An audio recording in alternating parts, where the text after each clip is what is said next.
If someone tells you you look nice or you did a good job on a project at work, it makes you feel good, right?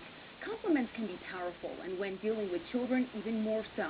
This morning, we have an expert in helping you have a better back to school by building your child's achievements through compliments. Joining us this morning is America's complimentologist and author of The Compliment Quotient, Monica Strobel. Good morning to you, Monica. Thank you so much for being here. Hi, Stephanie. Thanks for having me. Talking about compliments today. You're America's complimentologist, something that I didn't know existed, but hey, you're here right in front of us. We're talking about having a better back to school, talking about children and the effects that positive compliments, positive feedback can really have in their everyday lives when they leave your home. Absolutely. You know, we want kids to stay motivated to achieve, but they really need a basis in self-confidence. And that gets eroded over time unless you're building them up by reinforcing what they're doing right. So we're talking today the 5 tips to build loving bonds and children's achievement with compliments. Let's start with number 1. Put on your compliment goggles. Right. Busy parents, we tend to focus on everything that's going wrong, right? We're running out the door and we're focusing on all the things the kids didn't do.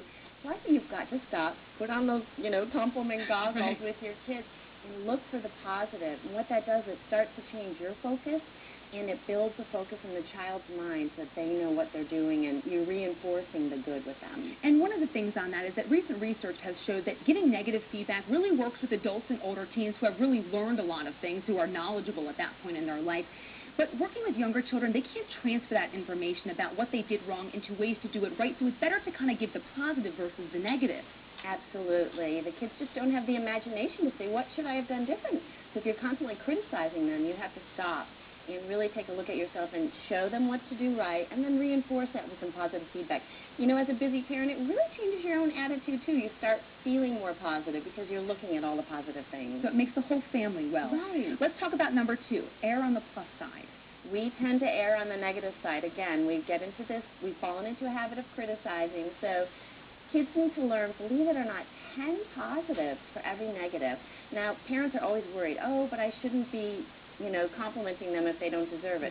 Why don't they be authentic? Find different things. Put on those goggles, look around, and find things. Minimum 3 positives for every negative. What about tune in your praise? We tend to compliment on things that are important to us. Good grades, they picked up their clothes off the floor. But really sit and listen to your child to have them feedback on what happened great at school that day in their eyes, and then compliment them on that. Because it might be something that you wouldn't even think twice about being an adult, but from a child's perspective, it's very, very different. Exactly. So really tuning into that. Number 4, be their mirror. Right. We tend to think we shouldn't compliment on looks, but, society is a very visual society.